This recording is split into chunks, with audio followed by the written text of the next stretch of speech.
Mahausa taumai gari thoba matamda ing tappani. Ngasigi oiriba phibamduna nungshikki mamang thana thaurakpana niti pukhatle hairiba hospital do pungkhai phabatana yauredo.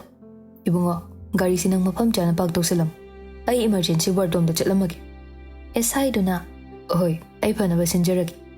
Chenjat tawduna emergency ward dom da lakpa matamdadi mana niti bo hangdringaida doctor anina magi maramda wari saduna leirambado maga matang chanana thengnarami taumai khangningna kainumta hangjageba kai matang oibirabano hojik haina khibado doctor niti haiba natro au mani kana oibirabano aigi janupini magi wajaba matawduda doctor aniduso imungi mi oiraboi khankhre makoina leplingai senior doctor dusu taha na changlakle taumai bu masak khangnaba oibana ikoi koidana kauraklami sir taumai hey devan nang lerba yam phare ichanupi accident thoktana mafam sida pukhalakle khudaki oiba operation ama tawgani na hairi devana wakhalda koino ne sir taumai se lohongbai paudi phangkhide luna lobanu pigi machaga oira jalane mana pau khompidana leibaduda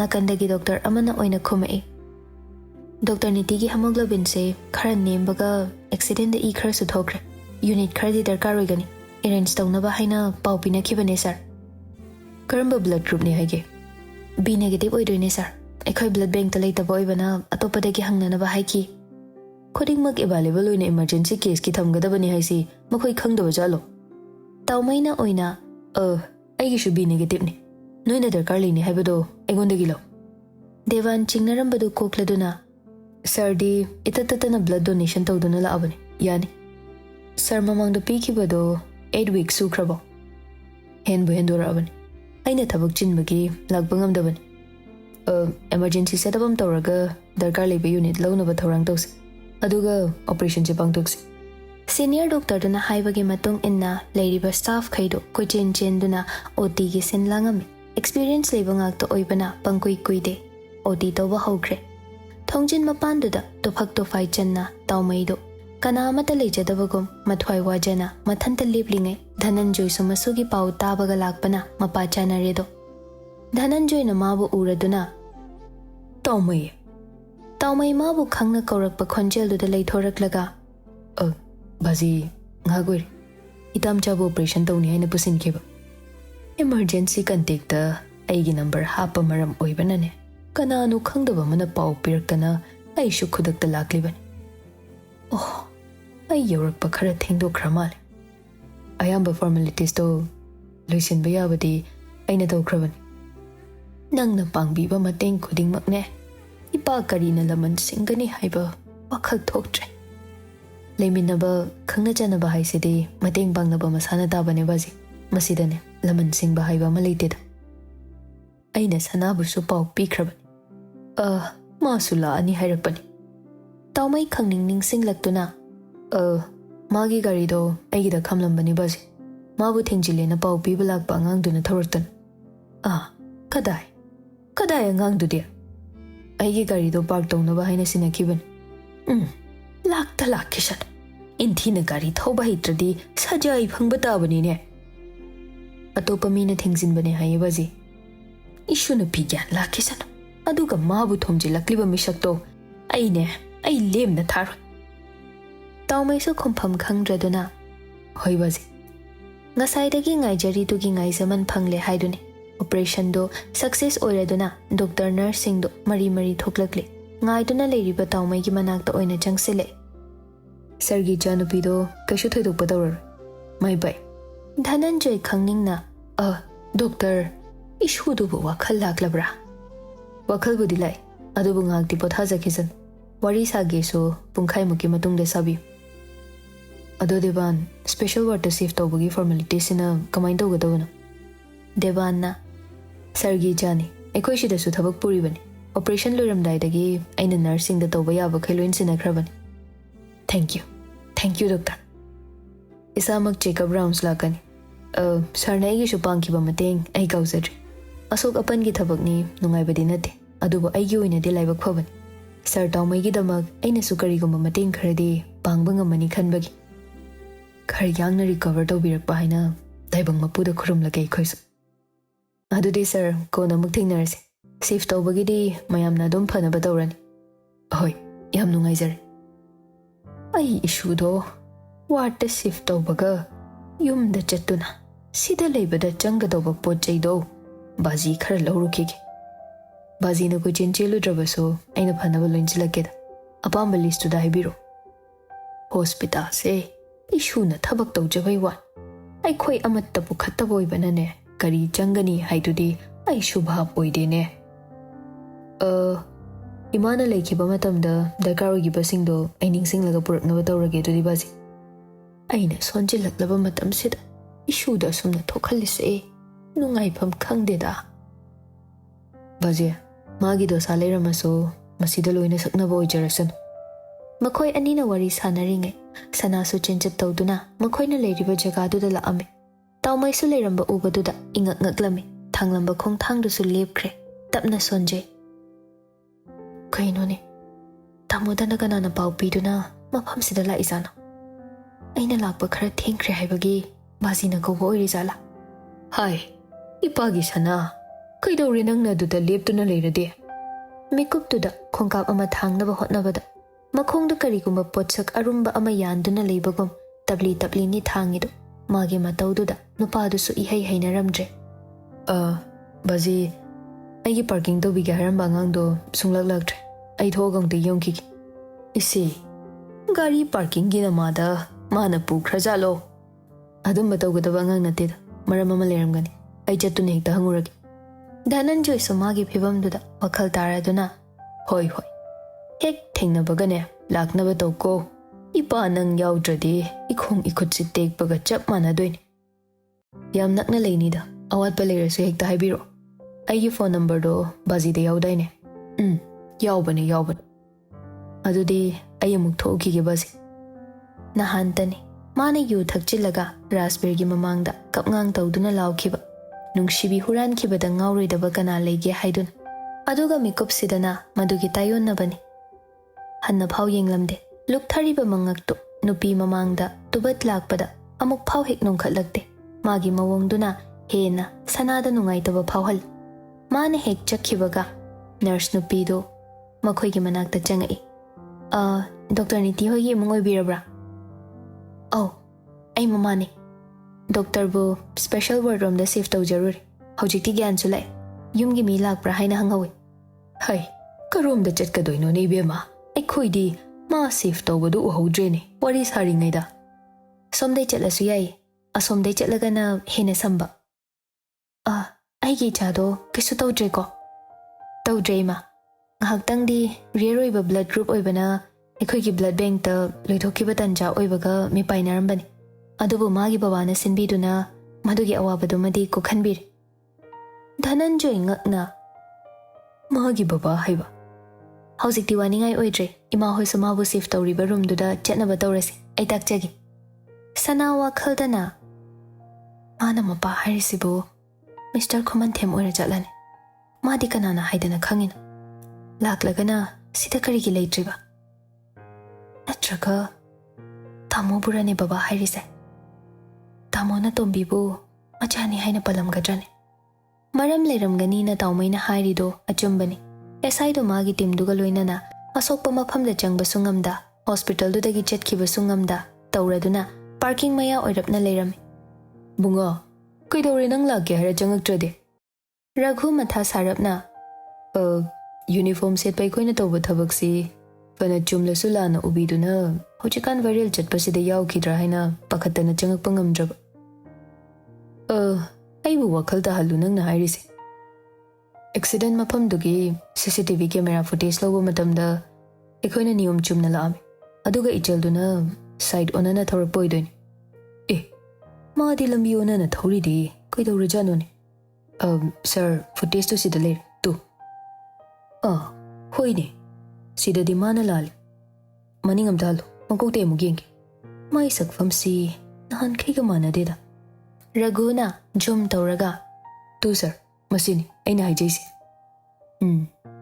ꯀꯩꯒꯨꯝꯕ ꯋꯥꯈꯜ ꯑꯃ ꯈꯜꯂꯒ ꯊꯧꯔꯛꯄ ꯒꯥꯔꯤ ꯑꯣꯏꯗꯣꯏꯅꯤ ꯔꯘꯨ ꯈꯪꯅꯤꯡꯅ ꯑꯗꯣ ꯁꯥꯔ ꯍꯧꯖꯤꯛꯄꯨ ꯀꯔꯝꯕ ꯐꯤꯕꯝꯗ ꯂꯩꯍꯧꯔꯤꯒꯦ operation du success oigre special ward ta shift tawnaba na hainaram phanai khoina chummasu sir gari macha thoba mina dum chumkhradoin si matang sida leibak irang amuk sagalak toijala ai wari saraga magi oiba statement du loki aduga nangonda pau piraki hoi sir ngai khone nang nei ngonda sir sum kauri sibu aibu masa khangbro yamunna khangjai sir hoigi meeting da ikoina security oina nga aga leibasu yaukre ningsingbaga thoktre ne leiba ki rang si yaman baga schedule tawdaba meeting toiman baga aina kaudaba haibu kari karamba sok ki tarik ta kari irang thokiba si khakni ihe kawi se sir gi gari shodo sida leizare yam su khanjelun keshu tawr ma masana soibani hairakpra yengasi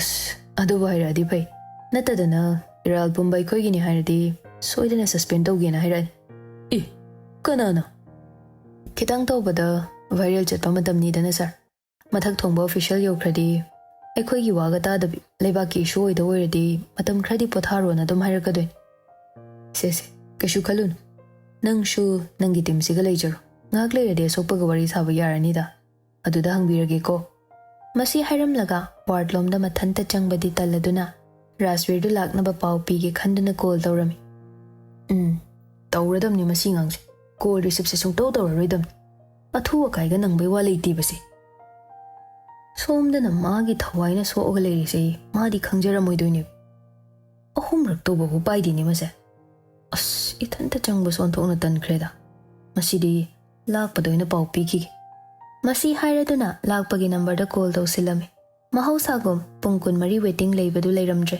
ring ꯍꯦꯛ ꯆꯠꯄꯒ receipt ꯇꯧꯔꯛꯏ ꯀꯀꯥ ꯆꯥꯛꯀꯤ programme ꯂꯩꯕ꯭ꯔꯣ call ꯇꯧꯔꯛꯏꯁꯤꯕꯣ ꯍꯩ ꯂꯩꯇꯦꯅꯦ ꯅꯪꯒꯤ ꯃꯔꯨꯞꯇꯨ call ꯄꯥꯏꯔꯛꯇꯦꯅ ꯅꯉꯣꯟꯗ ꯇꯧꯔꯛꯏꯅꯤ ꯀꯔꯝꯕꯅꯣ ꯔꯥꯖꯕꯤꯔꯅꯦ ꯀꯔꯤ ꯑꯔꯨꯕ ꯊꯕꯛ ꯇꯧꯗꯅ ꯃꯥꯗꯤ ꯔꯤꯁꯤꯞ ꯇꯧꯔꯛꯇ꯭ꯔꯤꯅꯣ ꯍꯩ ꯃꯗꯨ ꯈꯪꯗꯕꯩꯅꯤ ꯅꯉꯣꯟꯗ ꯀꯣꯜ ꯇꯧꯔꯛꯏꯁꯦ ꯑꯇꯩꯒꯤ ꯅꯠꯇꯦ ꯏꯇꯥꯝꯆꯥꯗꯣ ꯑꯦꯛꯁꯤꯗꯦꯟ ꯊꯣꯛꯇꯅ ꯃꯥꯅ ꯄꯨꯕ ꯍꯣꯁꯄꯤꯇꯥꯜꯗꯨꯗ ꯄꯨꯈꯠꯂꯦ ꯍꯥꯏꯅ ꯄꯥꯎ ꯄꯤꯒꯦ ꯇꯧꯕꯅꯤꯅꯦ ꯀꯅꯥ ꯊꯣꯝꯃꯝꯃꯤꯅꯤ ꯍꯥꯏꯒꯦ ꯀꯌꯥꯝ ꯁꯥꯊꯤꯅ ꯁꯣꯛꯏꯅꯣꯕ ꯑꯣꯄꯔꯦꯁꯟ ꯇꯧꯕ ꯂꯣꯏꯈ꯭ꯔꯦ ꯈꯔꯗꯤ ꯁꯣꯛꯄꯖꯥꯠꯅꯤ ꯃꯥꯕꯨ ꯊꯣꯝꯂꯤꯕ ꯃꯤꯗꯨꯁꯨ ꯑꯩꯒꯤ ꯅꯥꯛꯇ ꯂꯩ ꯀꯀꯥ ꯑꯩꯁꯨ ꯉꯁꯤꯗꯤ ꯁ꯭ꯇꯦꯁꯟꯗ ꯖꯣꯏꯟ ꯇꯧꯔꯦ ꯃꯤꯗꯨ ꯐꯥꯔ ꯊꯝꯃꯝꯃꯨ ꯑꯩ ꯊꯕꯛ ꯇꯧꯒꯦ ꯏꯇꯥꯝꯆꯥꯅ ꯑꯣꯟꯅꯅ ꯋꯥꯈꯜ ꯑꯃꯗ ꯇꯥꯎꯔꯒ ꯊꯧꯔꯛꯄꯒꯤ ꯁꯣꯏꯕꯅꯤꯅꯦꯍꯦ CCTV ꯐꯨꯇꯦꯖꯇꯒꯤ ꯎꯔꯦ ꯑꯁ ꯑꯩꯒꯤ ꯃꯤ ꯁꯣꯛꯄ ꯌꯥꯕ ꯅꯠꯇꯦ ꯅꯆꯥ ꯍꯦꯛꯇ ꯅꯩꯒꯦ SI ꯔꯘꯨ ꯍꯥꯏꯅ ꯁꯥꯊꯤꯕꯗ ꯃꯃꯤꯡ ꯆꯠꯂꯤꯕꯁꯤꯒꯤ ꯗ꯭ꯔꯥꯏꯚꯔꯁꯤꯗ ꯅꯪꯅ ꯀꯔꯤꯅꯣꯅꯦ ꯅꯩꯗꯣꯏꯁꯤꯕꯣ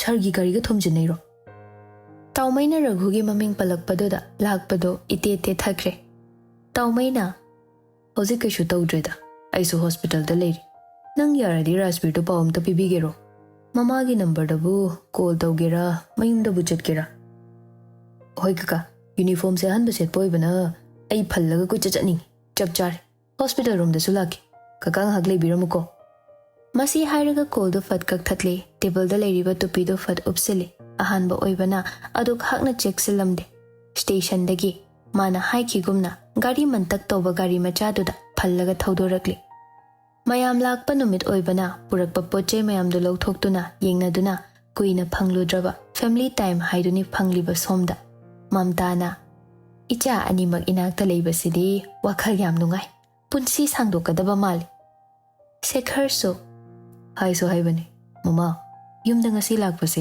ꯑꯩꯁꯨ ꯅꯨꯡꯉꯥꯏ ꯍꯩ ꯑꯗꯨ ꯑꯣꯏꯔꯗꯤ ꯅꯪꯒꯤ ꯇ꯭ꯔꯥꯟꯁꯐꯔꯗꯨ ꯁꯣꯝꯗ ꯂꯥꯛꯅꯕ ꯇꯧꯔꯁꯤꯔꯣ ꯁꯦꯈꯔ ꯃꯊꯥ ꯁꯥꯅ ꯑꯥꯗꯁꯨ ꯐꯅ ꯀꯨꯏꯅ ꯂꯩꯔꯛꯑꯕꯅꯤꯅ ꯌꯨꯝ ꯑꯃ ꯄꯥꯟꯕꯩ ꯄꯣꯠꯆꯩ ꯃꯌꯥꯝꯗꯨꯒꯤꯅꯦ ꯑꯩꯅ ꯈꯜꯂꯤꯁꯦ ꯏꯃꯥ ꯏꯕꯦꯝꯃ ꯑꯗꯨꯒꯤꯕꯨꯅꯦ ꯁꯤꯖꯤꯟꯅꯕ ꯌꯥꯕꯈꯩ ꯑꯗ꯭ꯋꯥꯏꯒꯤ ꯃꯤꯗ ꯄꯤꯊꯣꯛꯑꯝꯃꯨ ꯅꯪꯅ ꯗꯔꯀꯥꯔ ꯑꯣꯏꯕꯈꯩꯅ ꯅꯅꯥꯎ ꯅꯨꯄꯥꯒ ꯄꯨꯟꯅ ꯆꯠꯂꯒ ꯂꯧꯊꯣꯛꯂꯨꯆꯣ ꯀꯩꯗꯧꯉꯩꯒꯤ ꯋꯥꯔꯤꯅꯣ ꯆꯠꯄ ꯍꯥꯏꯔꯗꯤ ꯌꯦꯡꯉꯨ ꯃꯅꯥꯁꯦ ꯀꯌꯥ ꯁꯤꯡꯉꯤꯕꯅꯣ ꯁꯣꯝꯗꯁꯨ ꯊꯕꯛ ꯃꯌꯥꯝꯁꯦ ꯁꯤꯟꯗꯣꯛ ꯁꯤꯟꯖꯤꯟ ꯇꯧꯗꯣꯏꯅꯦ ꯃꯃꯥ ꯑꯗꯨꯒꯤꯅꯦ ꯑꯩꯅ ꯍꯪꯉꯤꯁꯦ ꯍꯟꯗꯛꯀꯤ ꯇ꯭ꯔꯥꯟꯁꯐꯔ ꯆꯠꯄꯩ ꯁꯤꯖꯟ ꯂꯥꯛꯄꯗ ꯌꯥꯅꯤ ꯌꯥꯔꯣꯏ ꯍꯥꯏꯕ ꯈꯪꯉꯅꯤ ꯊꯣꯏꯕ ꯅꯣꯏꯒꯤ ꯇ꯭ꯔꯥꯟꯁꯐꯔ ꯄꯤꯕ ꯉꯝꯗꯧꯕ ꯃꯤ ꯑꯃ ꯂꯩꯔꯤ ꯊꯥꯏꯅꯒꯤ ꯃꯔꯨꯞꯅꯤ ꯑꯩ ꯋꯥꯔꯤ ꯁꯥꯔꯒꯦ ꯂꯥꯛꯄꯅ ꯇꯥꯔꯤꯕ ꯁ꯭ꯇꯦꯁꯟꯗꯨꯒ ꯃꯈꯣꯏꯒ ꯀꯌా ꯀꯟꯅ ꯂꯥꯞꯅꯗꯕ ꯑꯣꯏꯕꯅ ꯀꯨꯏꯗꯦ ꯔꯥꯖꯕꯤꯔꯒꯤ ꯃꯌꯨꯝ ꯌꯧꯁꯤꯜꯂꯛꯄꯗ ꯏꯇꯠ ꯇꯠꯇꯅ ꯆꯠꯊꯣꯛ ꯆꯠꯁꯤꯟ ꯇꯧꯕ ꯌꯨꯝ ꯑꯣꯏꯕꯅ ꯏꯀꯣꯏ ꯀꯣꯏꯗꯕꯤ ꯃꯄꯥꯟꯗꯒꯤ ꯀꯧꯗꯨꯅ ꯆꯪꯉꯛꯏ bro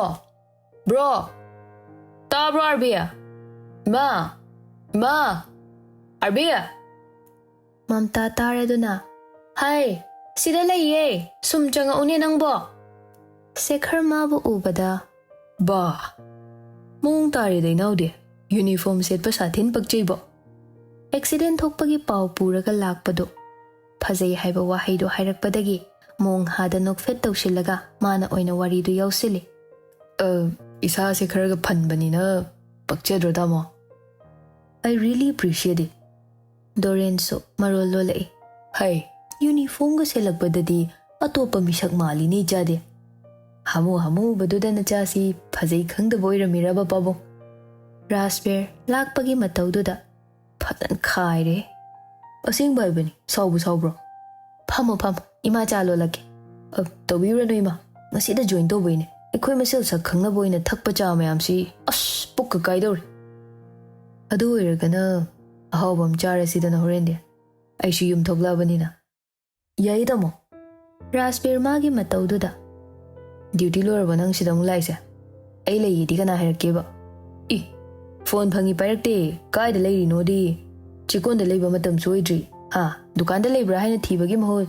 Yum sina na ena somda hana lakpane. Nangi gari thongal da khamhobadu da lairamani na changai sini. Hoini, marama di laifam thokdro.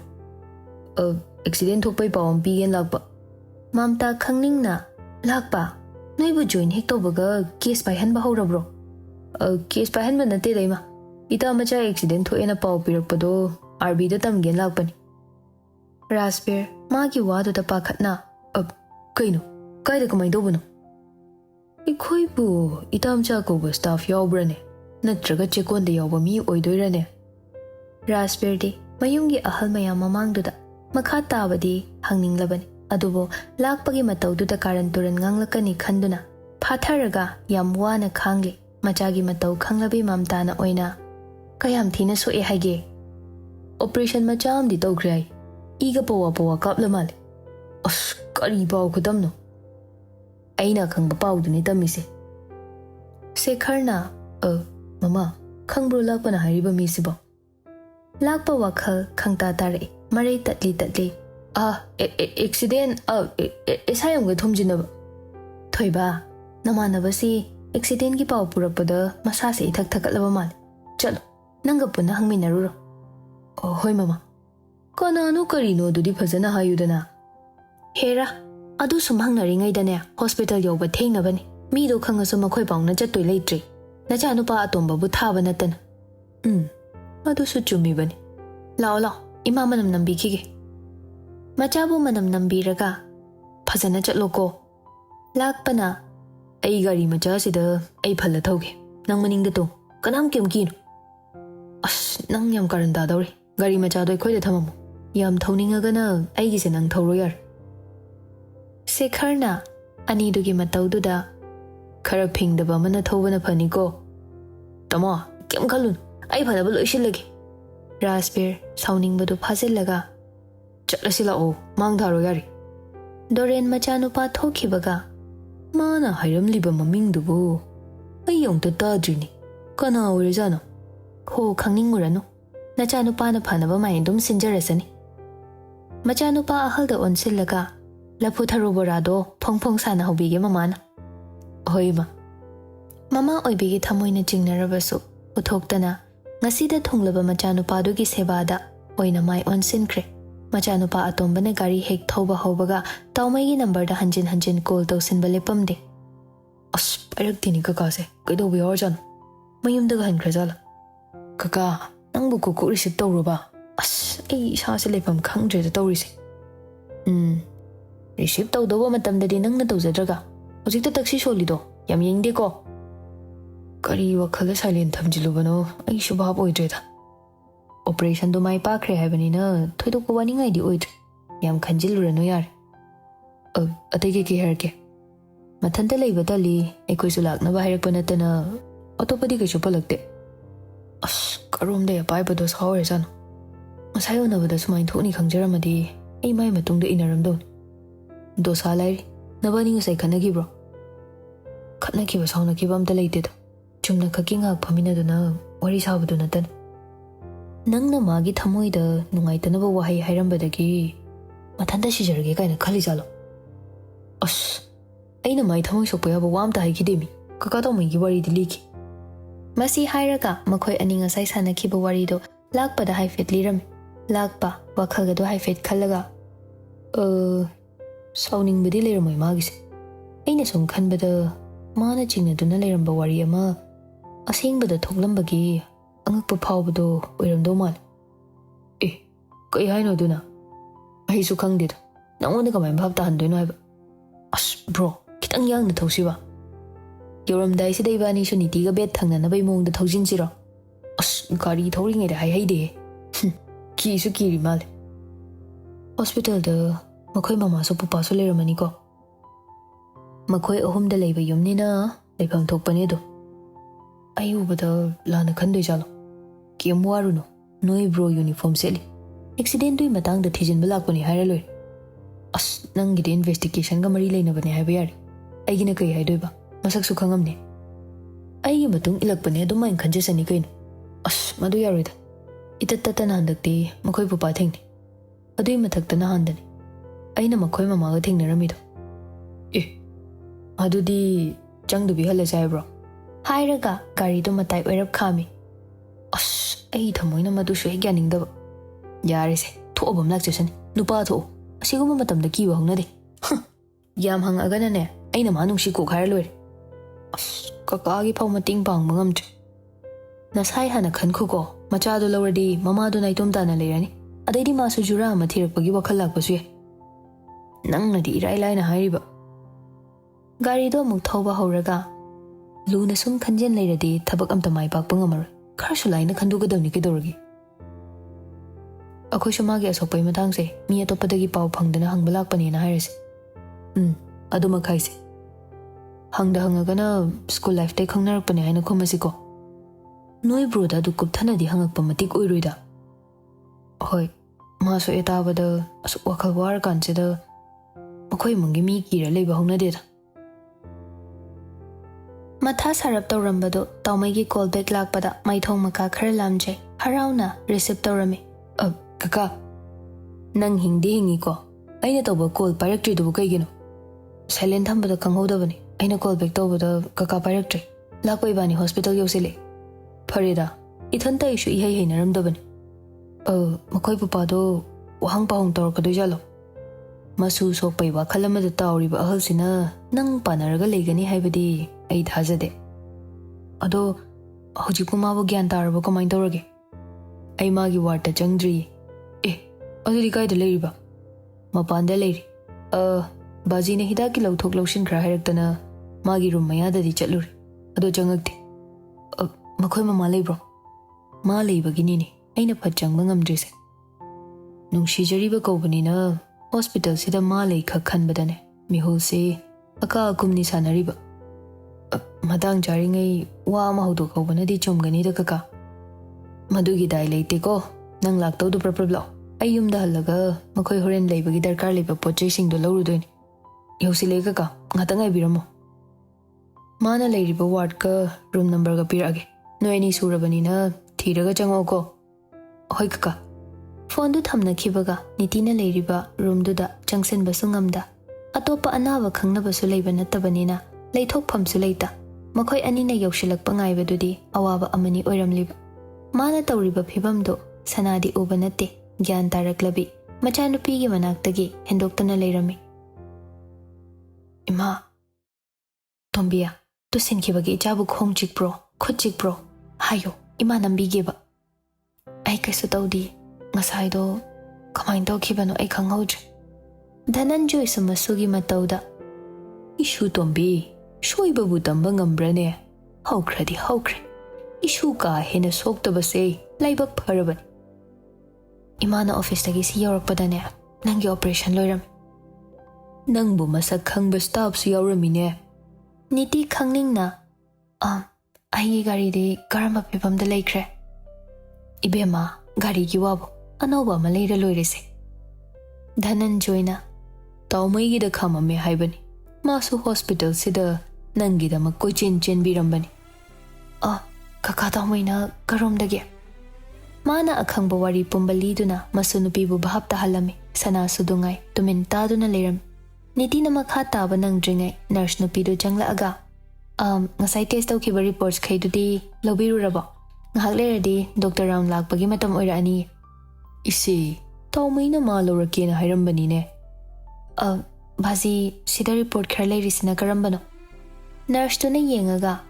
Sidi khudak ta lawkiba ngakta oidoini. Atopasu lawkibani. Ngaiko, ay phone tawge. Asi hairaga Dhananjoy na phone tawrami. Hay ma, call su pairakte ni masibo. Kadai ta na chat khajano. Ayong tayong kike ko. Papa, chat kino. Adum layo ay ginagta. Hay, ngahak ta nini. Makha kumaga thiruge. Patlake. Namaga ngahak liram. Niti amuk sa peri. Papa, chat kino ba? Bazia. Mahusana tombi na naradi. Bazi bu managta dum lehan bagi hainabido. Ngasi su layri mal. Pagi sana.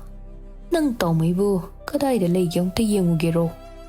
Machanupigi mamangda tali haina paukhom piruba matamdasu seranaba wakhal khankidra haina mapukning da wajay. Apokpa mapagi athangsu hiktukpa ngamlamde. Ngaha khanjana duna leplingai tawmaygi call back lai. Ibungo tawmay. Ta bro. Tombi anoba test ki report lawrani haibadu nangbu lawrabo. Ngahak layradi moy Dr. Round lakani hairi ne. Hello? Ibungo.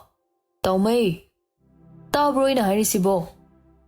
Isi, tanadri ne. Hospital si mi tinbana maram oraga network si sune. Inung nungay tramal. Nurse nupiduna. Adudi pau phawna biraga reports to tayari tawraga thambiram. Aiso topa patient gi room dang ta changjarukige.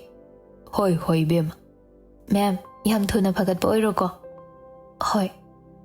Karom da chakhrajano ne. Airam da na mayum daga chakhrajala ne. Bazia, ay asay phawba thoga anakpada leibra yengurage. Hoy. Adum na taw. Niti WakhaL dana. Masi haiba numitsidagi ima.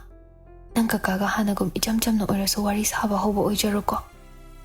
Dhananjoy masugi manakta famtharaga. Kai da nungay taba. Ay gise pupa painkiller thaba male. Aduna hoje phawgidi anaba kemda khangdri. Masina mayak chamtharakpada kharadi narani. Hidak course na chathoga loiri chushidi. Tawmaygi network to nungai taba natte. Dhananjoy na haiba khuding taribani.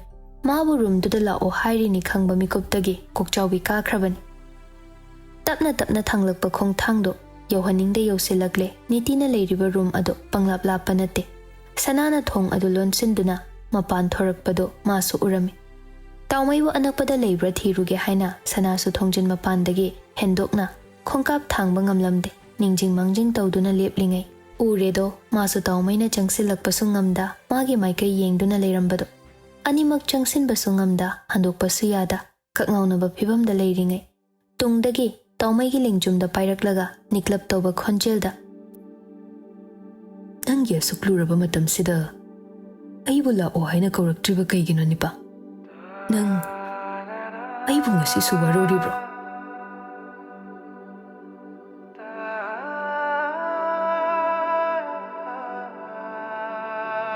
Wahaido haiba loirakpada mana takiba khonjel ni khangladuna phatlai thorakli. Tungda ichau chauna magidamak lepli haibagi matagum leptuna leirami mairaba. Madu ubada tawmay sonjay tapna.